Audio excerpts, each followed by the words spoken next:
Mr. President, I appreciate the comments made by my distinguished colleague, the senator from California.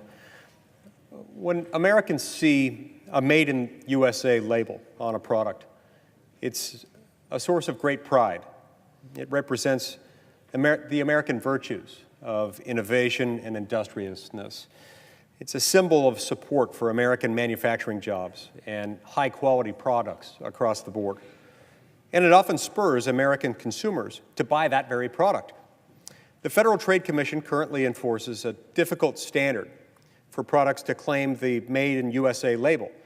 It requires that all, or virtually all, of a product must be made in the United States, and has issued lengthy guidance documents establishing the rules. However, one state holds a different standard, one that is nearly impossible for businesses to meet. Under California's law, if more than 5% of the components of a product are manufactured outside the United States, even if that means just a few bolts or a few screws, that product cannot be labeled Made in the USA. While companies could legally boast this claim in 49 of the 50 states under the federal standards set by the Federal Trade Commission, they're often unable to do so because of the flow of interstate commerce. Most manufacturers sell wholesale to national and international distributors who then disperse products throughout the country.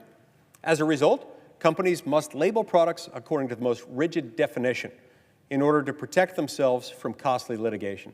In short, one single state, is effectively governing how interstate commerce is conducted with regard to Made in USA labeling throughout the country. The Reinforcing American-Made Products Act would solve this problem. It would ensure that the current federal definition is the supreme labeling law in interstate commerce without weakening the strong Made in USA national standard.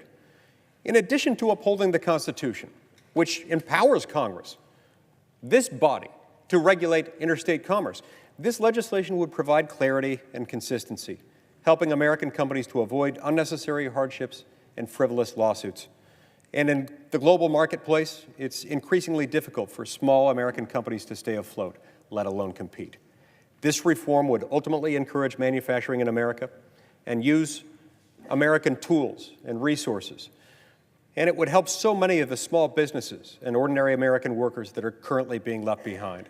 And helping them ought to be our goal. This bill passed unanimously out of committee, and it has broad bipartisan support.